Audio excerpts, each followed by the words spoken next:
اعوذ باللہ من الشیطان الرجیم بسم اللہ الرحمن الرحیم السلام علیکم ورحمۃ اللہ وبرکاتہ۔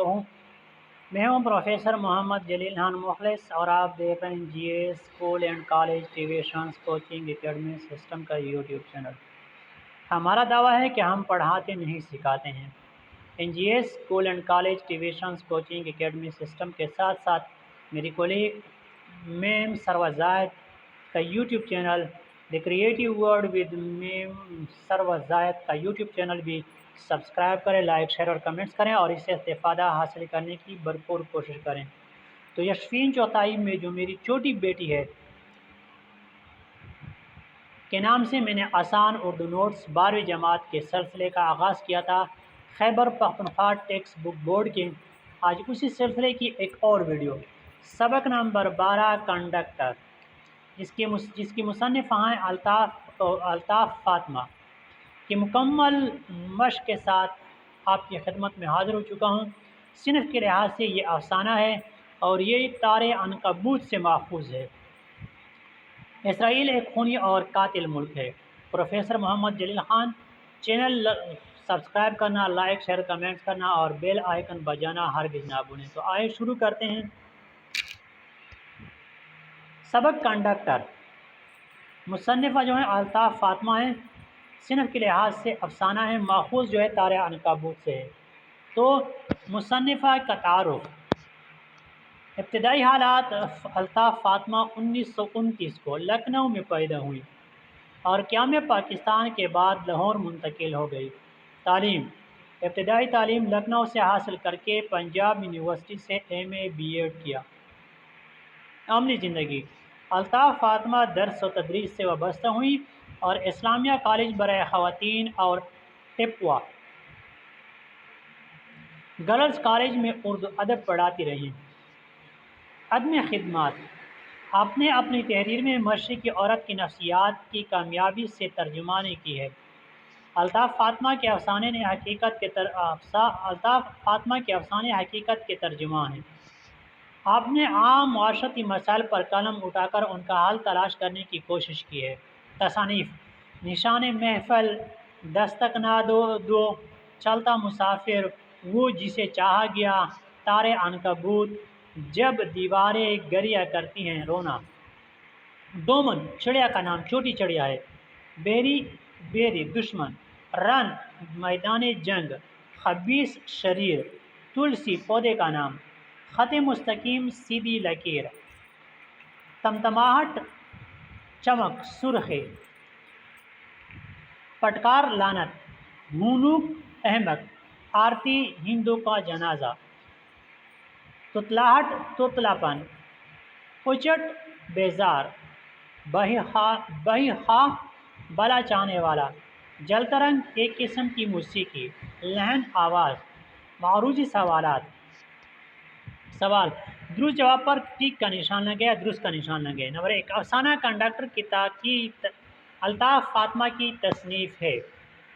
نمبر 2، الطاف فاطمہ نے اپنے افسانے میں مشرقی عورت کی نفسیات کی ترجمانی کی ہے۔ نمبر 3، لالو اب تتلا تھا لیکن پاکستان اور قائد اعظم کا تلفظ ٹھیک ادا کرتا تھا۔ لالو نے پاکستان کو ایک بس اور خود کو اس بس کا کنڈکٹر قرار دیا۔ نمبر 5، الطاف فاطمہ نے عام معاشرتی مسائل پر قلم اٹھایا۔ نمبر 6، اب تو اس نے کراچی میں اچھا بزنس جما لیا۔ نمبر 7، لالو کے خد و خال پر حماقت کی گہری چھاپ نمایاں تھی۔ نمبر 8، ہم لوگ اپنی برتری جتانے کے لیے لالو کا مذاق اڑاتے۔ نمبر 9، ان نعروں اور جلسوں میں عجیب سی کشش تھی۔ نمبر 10، اب وہ دیوانہ وار مسلم لیگ کے دفتر جاتا۔ نمبر 11، لالو کا خاندان ہمارے چھوٹے سے گھر میں مقیم تھا۔ نمبر 12، انہیں اتنا ماریے کہ ان کی ساری لیڈری ناک سے نکل جائے۔ نمبر 13، وہ سچے فاتح کی طرح سر اٹھائے نہیں سر جھکائے کھڑا تھا۔ 14، ارے یہ توڑی کہاں تھی کہ این امتحان کے نزدیک تم جلوس میں لگ جاؤ۔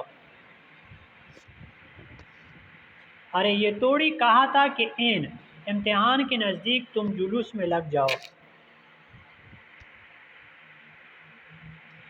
وضاحت طلب پلاسی ایک مشہور جنگ جو 1757 کو بنگال میں پلاسی کے مقام پر انگریزوں اور نواب سراج الدولہ کے مابین ہوئی، نواب کو شکست ہوئی۔ سرنگا پٹم، اس کو ابھی تک ہم سرنگا پٹم پڑھتے آ رہے ہیں، یہ میسور کا دارالخلافہ تھا۔ یہاں میسور کے حکمران سلطان فاتح علی خان ٹیپو اور انگریزوں کے درمیان صلح کا معاہدہ طے پایا تھا۔ شملہ کانفرنس 1942 سے 1946 تک مختلف اوقات میں مسلم لیگ اور کانگریس کے مابین آئینی اصلاحات کے لیے شملہ کانفرنس منعقد ہوئی۔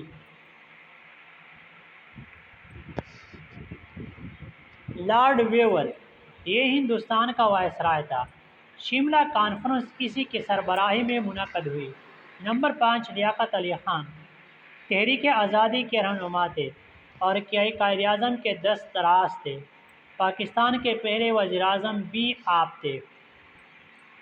سید اور مغل خون کی آمیزش سید قوم حضرت علی رضی اللہ عنہ کی اولاد ہے۔ یہ قوم اسلام کی پابند اور دین کے بہت قریب تھی، جبکہ مغل خاندان عیش و عشرت کا دلدادہ تھا۔ یہ دونوں اقوام ایک دوسرے کے بالکل متضاد ہیں۔ یہی وجہ ہے کہ مصنفان نے للو کی موجودہ اور بچپن کی زندگی کو ان دونوں اقوام کے ملاپ سے تعبیر کیا ہے۔ مشقی سوالات نمبر 1 درجہ ذیل سوالات کے جوابات لکھیں۔ الف للو کے بارے میں ماسٹر کیا کہتے تھے؟ جواب افسانہ کنڈکٹر میں الطاف فاطمی نے للو اور ماسٹر کا بھی ذکر کیا ہے۔ للو کا تعارف للو اس افسانے کا مرکزی کردار ہے اور اس کی تعلیمی حالت مایوس کن ہے۔ ماسٹر صاحب ایک ماسٹر صاحب للو اور باقی بچوں کو گھر پر ٹیوشن پڑھانے آتے تھے۔ ماسٹر صاحب کی رائے مصنف کے بقول ماسٹر صاحب کی للو کی تعلیمی کارکردگی سے کافی مایوس تھے۔ ان کا کہنا تھا کہ خبیث کو ایک لفظ تک نہیں آتا اور کچھ باتیں اس نے رٹا لی ہیں تاکہ بوقت ضرورت کام آئیں۔ ماسٹر صاحب اکثر للو کو پڑھائی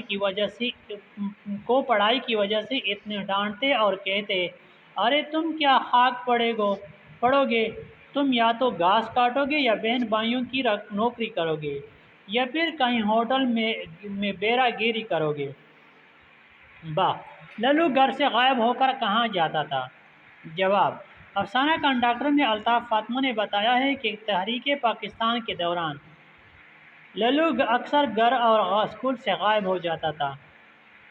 للو کا گھر سے غائب ہونا مصنفہ کے مطابق للو اکثر گھر سے غائب ہو کر مسلم لیگ کے دفتر چلا جاتا، مسلم لیگ کے جلسے جلوسوں میں شرکت کرتا، شہر کی دیواروں پر آزادی کے حوالے سے پوسٹر چسپاں کرتا، پاکستان اور قائد اعظم کے حق میں نعرے لگاتا۔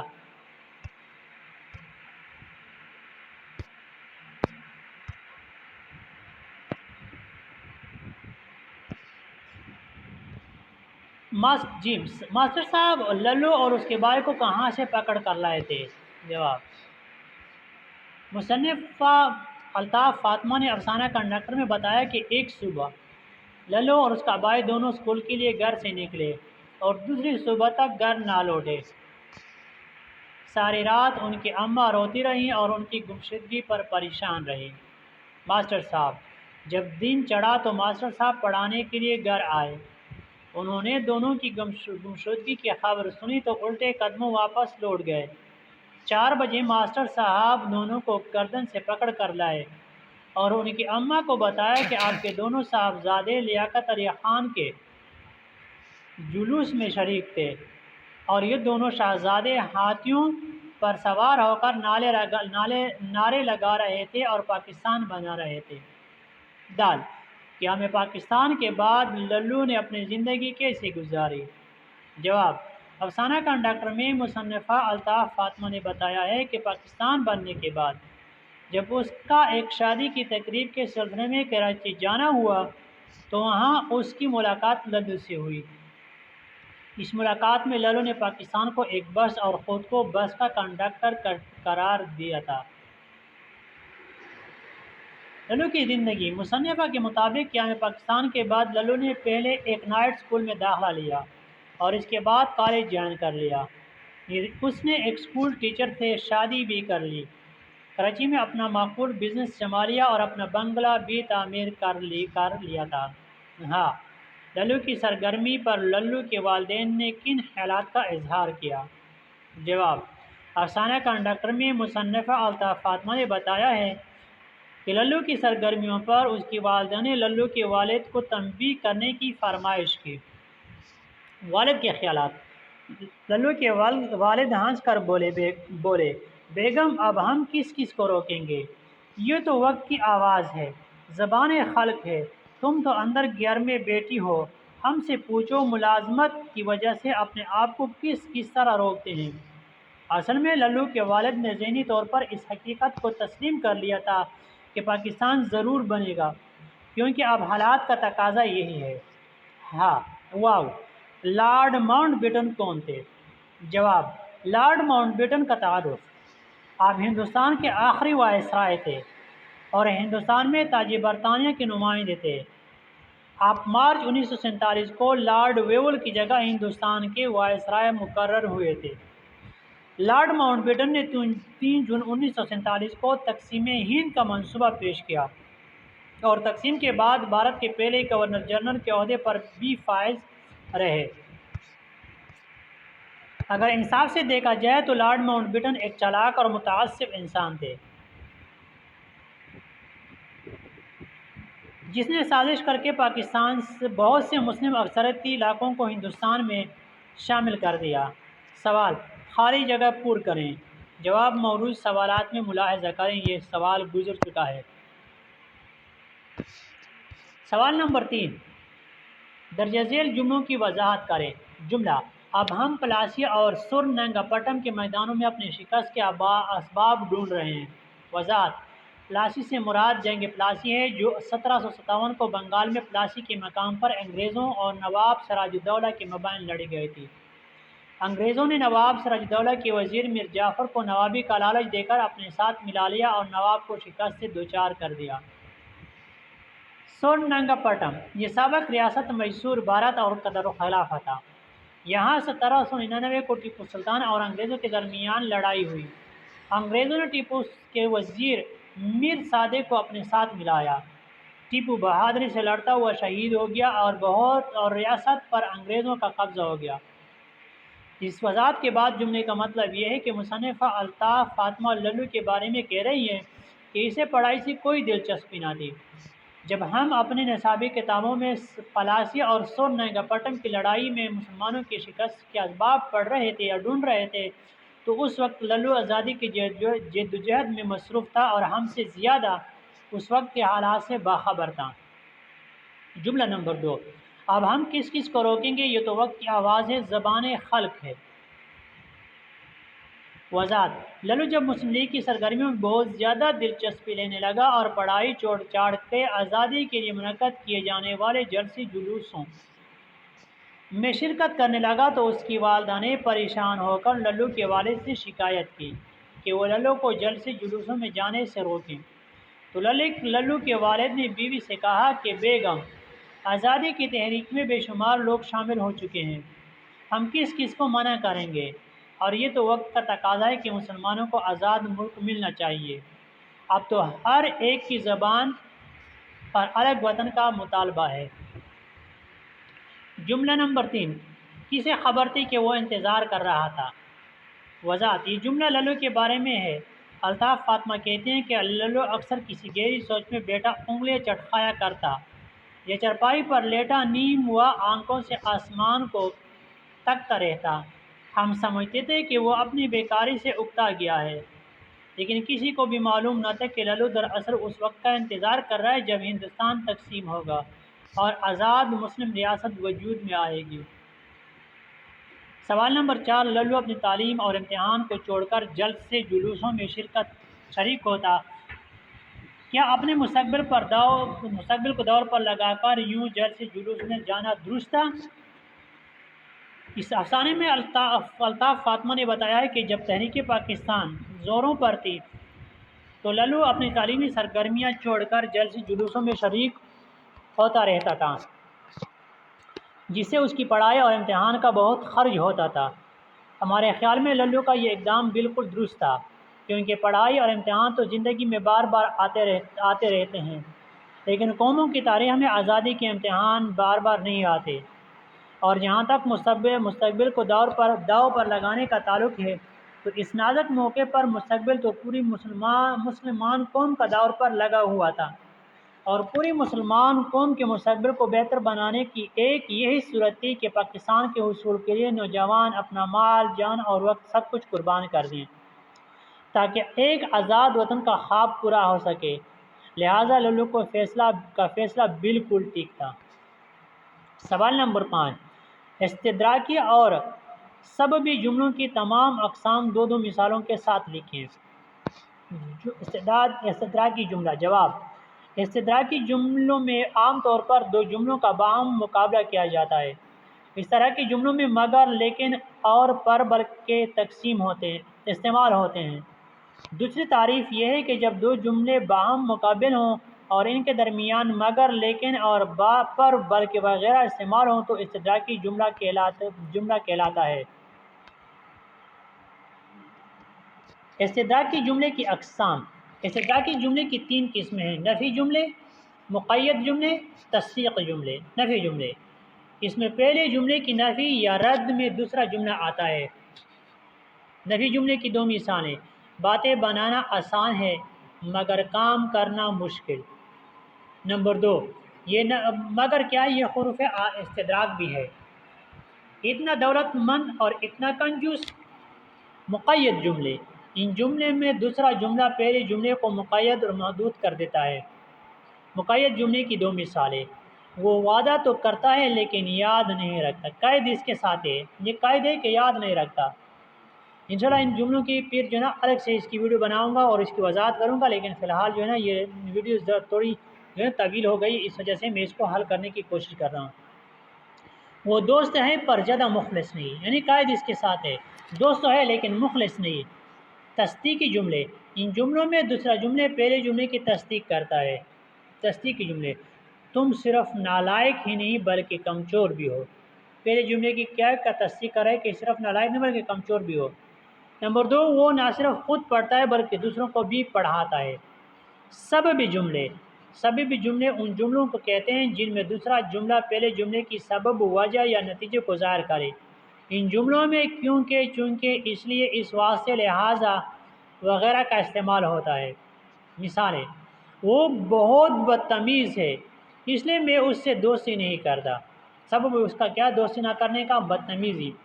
نمبر 2، مجھے اس بات کا یقین ہے کیونکہ اس نے کبھی جھوٹ نہیں بولا۔ یقین کس بات ہے؟ کیونکہ اس نے کبھی جھوٹ بولا ہی نہیں ہے۔ نمبر 3، چونکہ وہ حق پر ہے اس لیے اس کا ساتھ ضرور دوں گا۔ ساتھ دینے کی وجہ کیا ہے؟ سبب کیا ہے؟ کیونکہ وہ حق پر ہے۔ نمبر 4، اس نے محنت نہیں کی اس واسطے فیل ہو گیا۔ فیل ہونے کا سبب کیا ہے؟ محنت نہ کرنا۔